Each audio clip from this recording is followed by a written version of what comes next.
Tudo bom com vocês? Nós estamos começando aí o 6º programa Ciência e Vida, com a participação, a presença ilustre do amigo Tita, presidente da Associação Comercial. E muito obrigado, Tita. Não, eu que agradeço, estarmos aqui. E dando continuidade, nós acabamos de ter a presença da gravação do programa 5 com o Cali. E o tema é como construir um futuro melhor para a nossa região. E uma das minhas provocações foi, eu creio que a ACI deve ser o protagonista, ou a protagonista desse processo. Ele disse assim, olha, eu vou deixar para o Tita responder. Então eu vou começar com a mesma pergunta, Tita.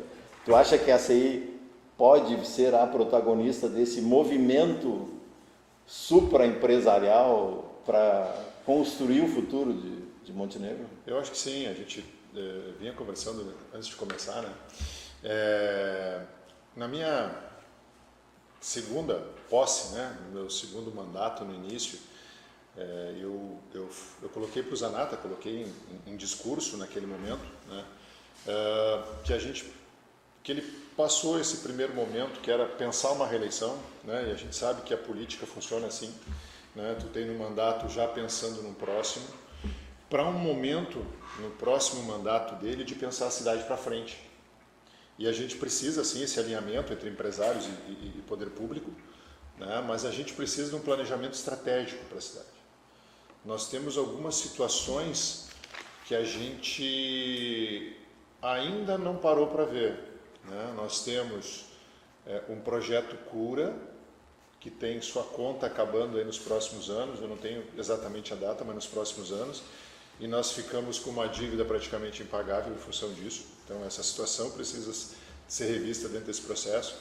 E outra situação é uma reforma tributária que se avizinha aí 2030, onde nós, como município produtor, teremos uma redução na arrecadação, porque grande parte das coisas que a gente produz no estado, produz no nosso município, não são compradas em Montenegro, Então tu muda na reforma tributária de um processo que ele é faturado na venda para um imposto de quem compra, entendeu? Então aquele 27%, que vai balizar em torno de serviços e indústria, no nosso caso, a gente, por exemplo, vamos citar, a nossa maior arrecadação é de John Deere, e a gente não compra nenhum trator, Aliás, acho que quase todo o distrito industrial nosso, a gente não compra praticamente nada.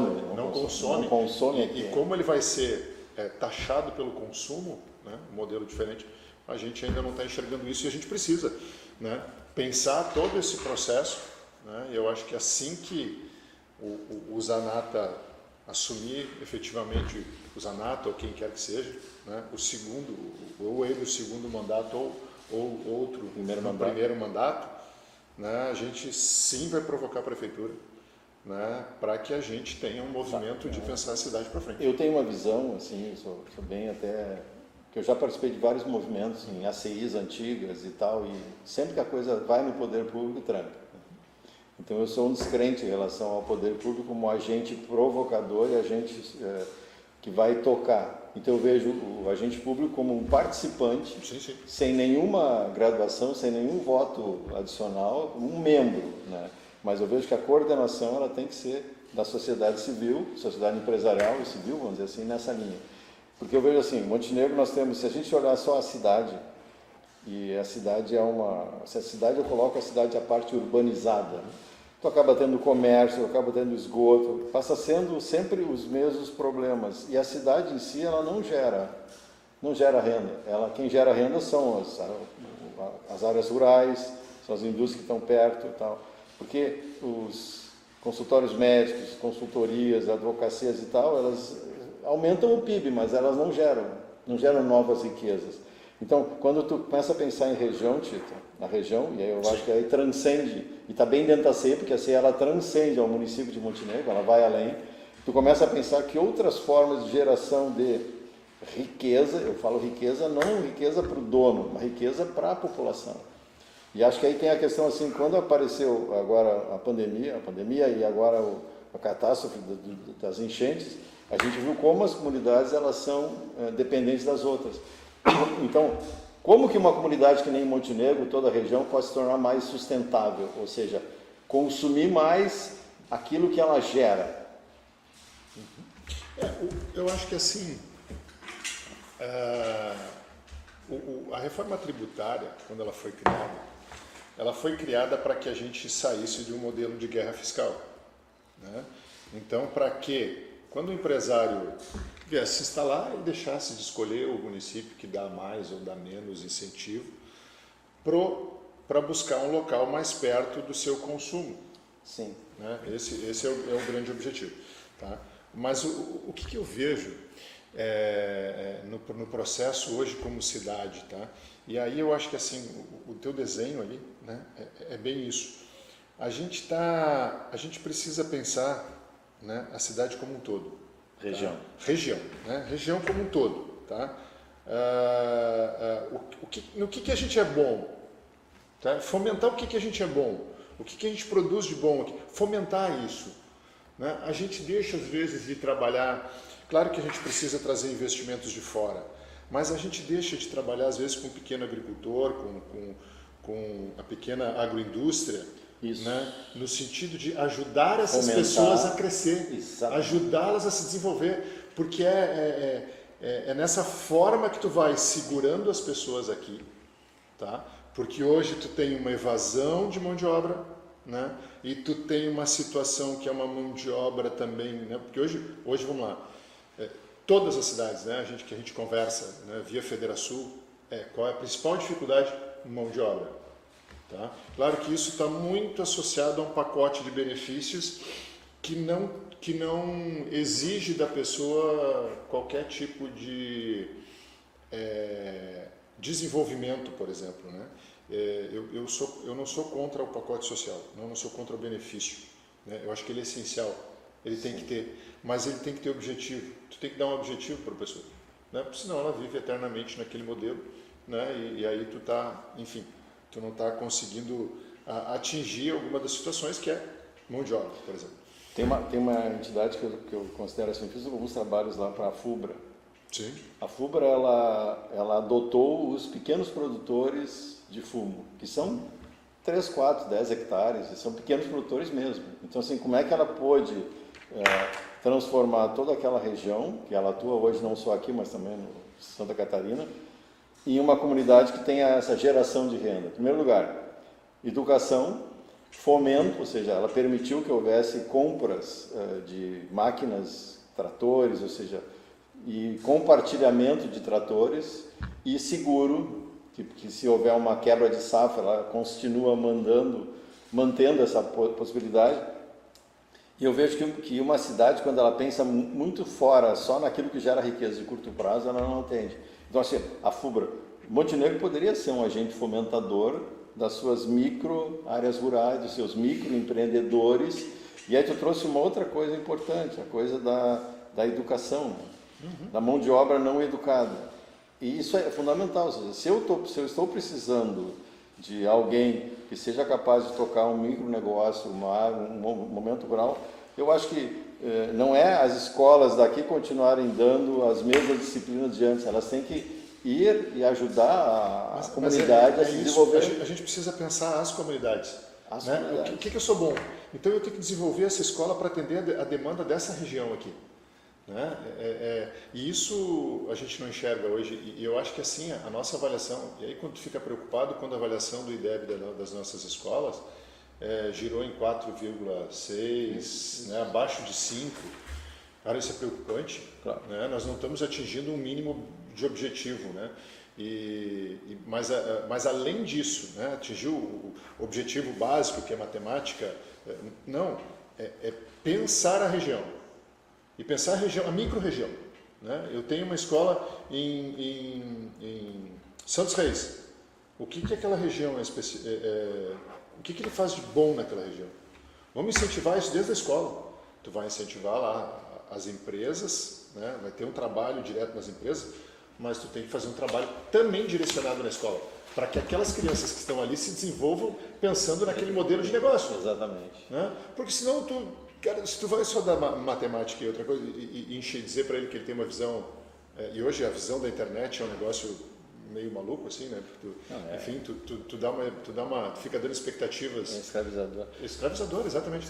E claro, a gente, o Carlos talvez não tenha falado, mas a gente tem, por exemplo, no primeiro mandato do Zanotto, ele falava no Prodel, né?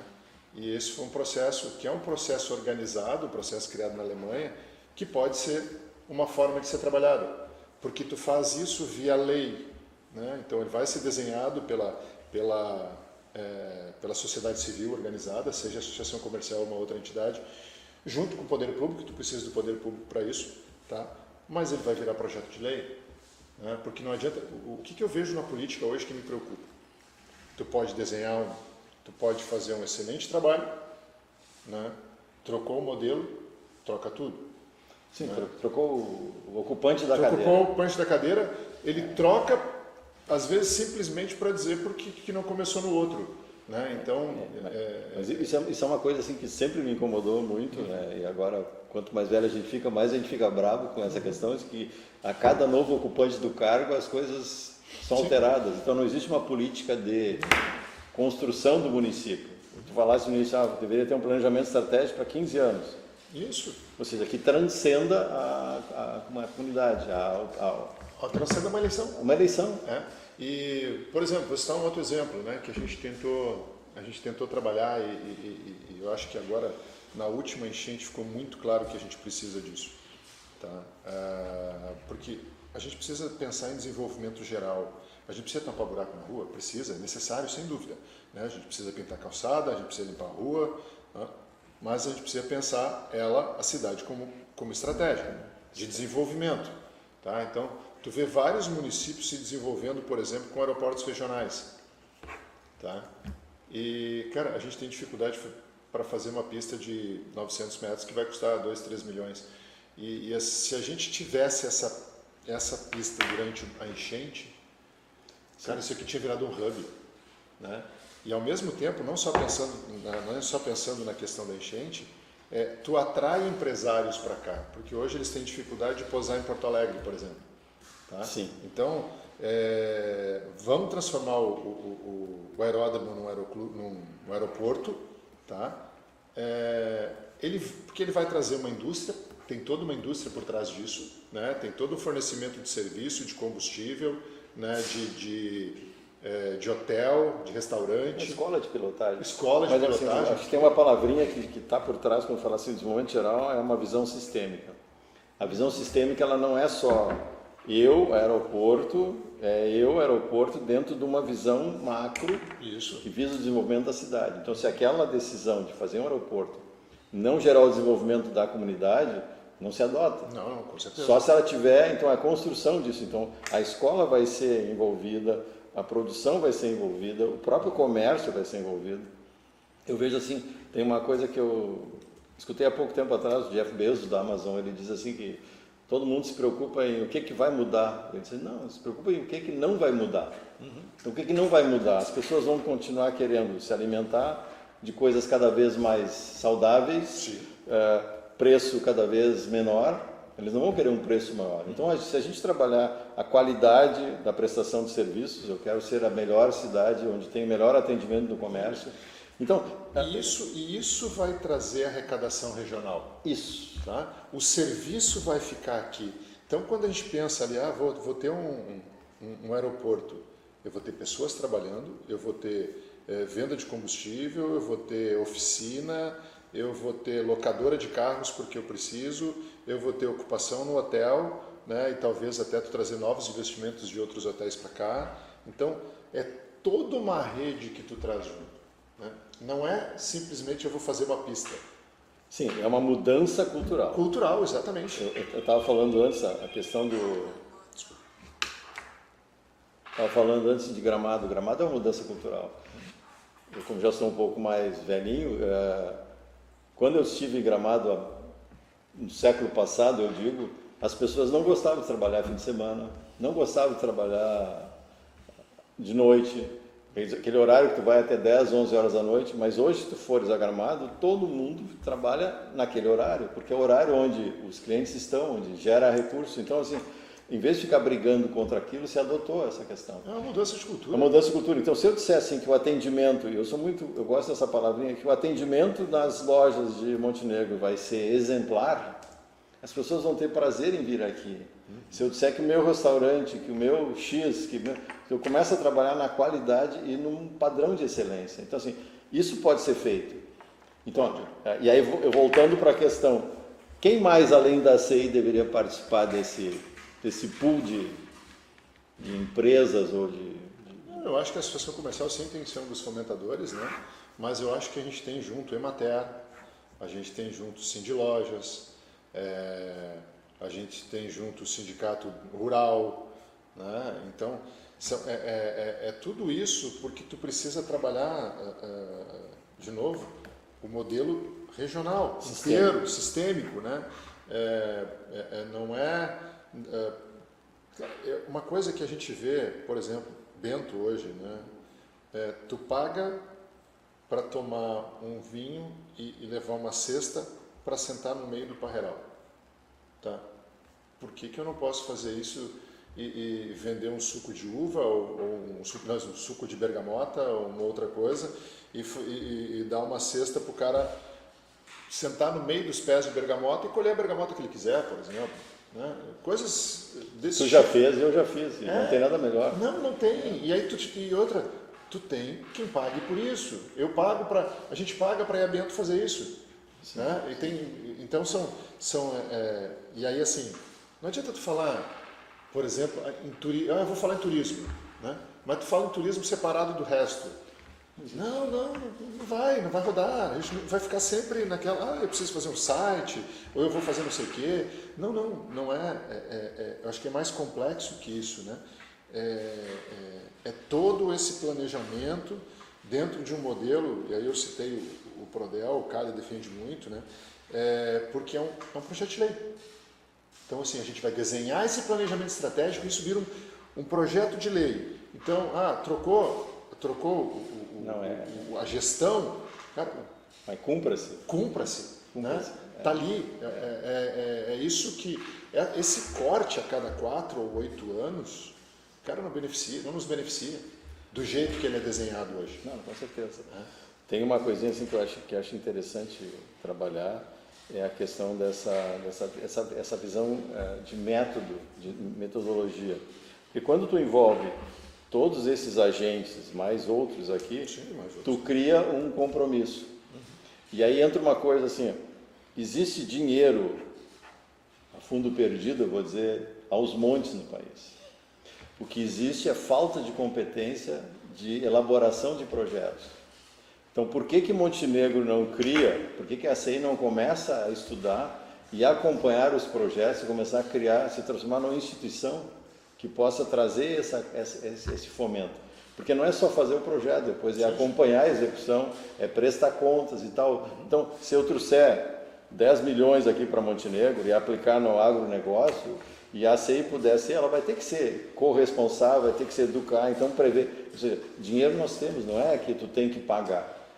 Essa capacidade de aproveitar esses dinheiros que o governo oferece. Essas oportunidades que Isso eu acho que, de maneira geral, as comunidades a gente está trazendo, eu acho que a gente se envolveu a partir da enchente, né? A gente se envolveu mais com isso. Né? A gente, enfim, teve uma arrecadação muito interessante, a gente ajudou muito o município, enquanto os problemas que a gente teve, né? Agora a gente está em parceria com o Sicredi ajudando empresas que tiveram problemas com a enchente, com dinheiro a fundo perdido para eles, aqueles que ainda precisam recuperar alguma coisa.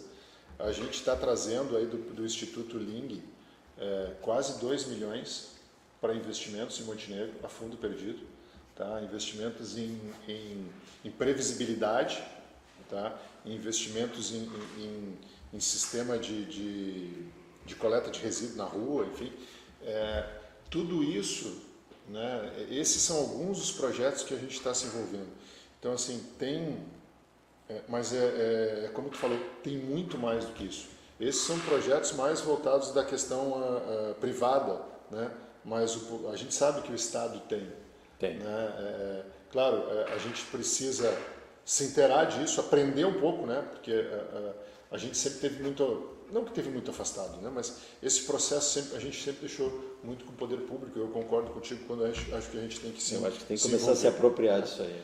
A gente fez na Expo ACI, não no do ano passado, no anterior, a gente fez um caderno de um planejamento para a região, né? E a gente levou mais de 100 pessoas das mais diversas áreas, né, para relacionar essas coisas que a gente precisa. Mas foi um trabalho concentrado em um dia, né, em um grupo de pessoas. Agora a gente precisa, então a gente mapeou as necessidades daquele momento, tá, que a gente tinha para o desenvolvimento da nossa região. Agora a gente precisa fazer um projeto, claro que alguém tem que puxar, seja a CI, eu acho que sim. A partir do próximo ano a gente vai começar a pensar nisso, mas com grupos específicos para que depois a gente trabalhe no sentido de juntar tudo isso, né? E como a gente falou, pensar a cidade para 10, 15 anos, porque a gente tem situações que precisam ser trabalhadas. Deixa eu compartilhar uma experiência trágica, assim. Eu sou professor de estratégia, consultor, trabalho com isso há mais de 30 anos. E sempre o planejamento estratégico ele acaba e ele é engavetado. No Brasil e no mundo, mas no Brasil é pior ainda. Se tu não tiver um dono... Qual é o gap? O gap é a lacuna, é o planejamento tático. Ou seja, o tático é o como que eu faço e quem vai fazer. Então, se não houver alguém que consiga desdobrar esse planejamento em questões táticas, mais dá para fazer isso, ou começar por aquilo, fazer a visão sistêmica, e o dono, que é o que falou, eu não vou sair do negócio. Tem que ter o pai ou a mãe da criança e o que fazer. Isso aí precisa de dinheiro e precisa de estrutura. Estrutura assim de pessoas. Sim. Então, na realidade, tem que fazer. Eu pego um bando de empresário, um bando no sentido até jocoso, assim, levo para um lugar, passamos dois fins de semana trabalhando, sai um belo planejamento. Cara, mas não tem gente para tocar. Então, assim, que o planejamento estratégico ele também tem o tático. E o tático é como que eu pego esse dinheiro que a gente pode receber, mas é dinheiro para bancar a estrutura, que vai fomentar, que vai fazer a educação. Ou seja, tem que ter uma continuidade, senão fica o plano pelo plano. Não, mas eu acho que é isso que a gente cai em algum modelo que a gente tenha legislação para isso. Tá? Porque são coisas... Mas coisas precisa a legislação, para mim a legislação vem depois, depois da ação. Pode ser depois, mas ela precisa ter. Não, precisa ter, mas primeiro tu gera ação, depois tu faz a legislação. A legislação é legislar a ação. Só que eu começaria, senão tu faz a lei, depois, não, aí tu tranca, porque a lei não vai sair. Então tu começa fazendo, agindo. Você conhece a história, como é que o empresário começa?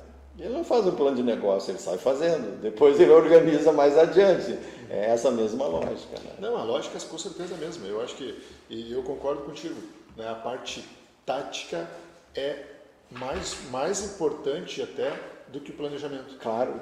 Assim, eu trabalhei em grandes empresas e a gente, e mesmo na grande empresa, tá? Tu chegava no final do ano, reunia todo mundo, faz aquele planejamento, desenha, faz casinha, faz papelzinho, faz isso aqui.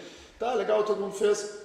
Depois tu nem via aquele negócio. Não via aquele negócio. Às vezes aquilo ali era mais para cumprir o plano de ação do empresário lá, do chefe da área, do responsável pela planta, enfim, do que realmente o que a empresa ia seguir a partir dali. Né? E aqui a gente pensa, aqui é um processo muito mais complexo, né? Porque tu tem uma série de variáveis e essas variáveis muitas vezes não são controladas porque o teu espaço é muito grande, né? Uma coisa é tu desenhar um planejamento estratégico dentro de uma empresa onde tu está dentro de um espaço controlado que se tu tiver vontade de cima, né, tu faz com que as coisas andem ali para baixo. Mas tem uma coisa que eu aprendi também na vida, assim, se não aprendi, eu fiz um trabalho numa empresa e lá tinha uma placa dizendo assim, pensa grande, começa pequeno, erre rápido, escale exponencialmente. Ou seja, tu vai pensar grande, mas tu não vai escolher aqueles 15 projetos para começar, tu vai escolher um ou dois. E tu vai começar. Bom, aí deu errado, tu tranca, começa outro. Sim. E se der certo, aí tu propaga. Então, assim, é uma lógica, não é gastar um montão, montar uma estrutura. Não, e tu tem que começar no básico. São itens básicos, educação é uma delas. Né? Com certeza. A gente precisa rever o nosso processo. Nossa última avaliação, como eu falei, não foi boa. Né? E a gente precisa com que ela seja regional, pensando em manutenção dessas pessoas aqui no nosso município no futuro, pensando em desenvolvimento dessas pessoas para que elas atendam a necessidade daquela região num primeiro momento. Deixa eu te provocar.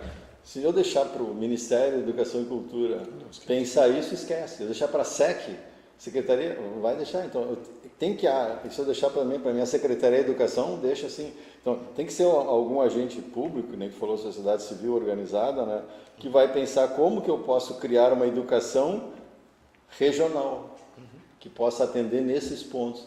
Vê que aí já tem uma ação que talvez não seja a macro, mas é um ponto de partida para te começar. É um ponto de partida. Por isso que o teu planejamento é pensar um município para 15 anos. As minhas prioridades são essas. Né? E vamos começar a fazer. E vou começar fazendo as prioridades. Aí tu cria um número. E aí tu vai corrigindo talvez o rumo, enfim. Fundamento, mas exato. aí, a partir desse estar funcionando, vamos partindo para outras ações necessárias. Estou te provocando, tá? Claro. Dá para dizer que a CI vai assumir esse compromisso para o ano que vem? Claro, a CI é uma entidade de empresários, né? E a gente, eu costumo dizer o seguinte, eu sou o presidente, eu não sou o dono da entidade, né? A gente decide isso sempre em conjunto, né? Mas se for pela minha opinião, sim, com certeza. Porque a sensação que eu tenho de Montenegro, ela não está regredindo, mas ela está estagnada. Acho que sim. E a estagnação, com os outros andando, é morte, porque tu está ficando para trás, né?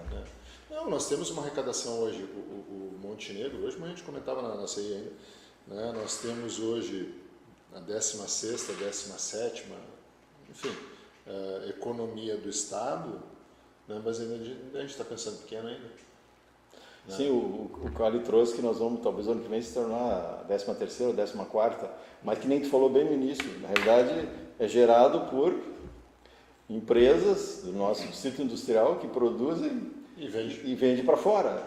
E na realidade nós não temos esse recurso. E aí, o que eu vou fazer com esse dinheiro que talvez Montenegro nunca teve? Nós estamos perdendo uma coisa, que aí de novo eu volto lá na educação, quando a gente conversa com os empresários do nosso distrito industrial, cada vez menos eles contratam gente de Montenegro. Então, assim, esse dinheiro que poderia ficar aqui está indo para fora. Né? Porque quando eu gero um salário, ele poderia esse dinheiro seria usado no comércio local, mas não, eu estou trazendo empresas hoje beneficiando pessoas de outros municípios, porque eu não tenho mão de obra para fornecer para essas empresas. Então, isso é um sinal de alerta grande. Enorme. Porque assim, o que eu faço? Né? Nós como entidade, a gente tem fomentado o nosso distrito industrial aí junto ao Estado, enfim. Né? Ao mesmo tempo que eu ofereço o meu distrito industrial, eu fico preocupado porque eu não vou ter mão de obra para atender as empresas que vêm.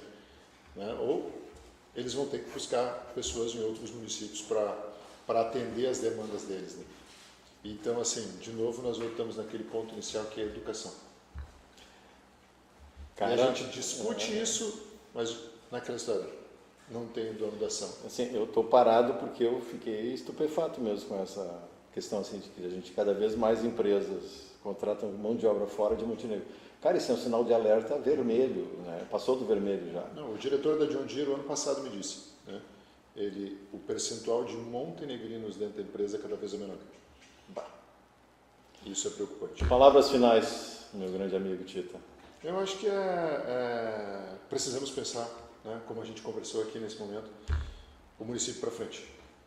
Muito bom. Isso, claro que não sei ainda se a CI é o puxador, mas com certeza faz parte desse proceção. Mas eu acho que Pode ter certeza. Eu acho que é puxador. Pode ser. Muito obrigado, Tita. Um grande abraço. Agradeço a oportunidade. Eu agradeço a todos a estarem junto conosco nesses momentos. Obrigado.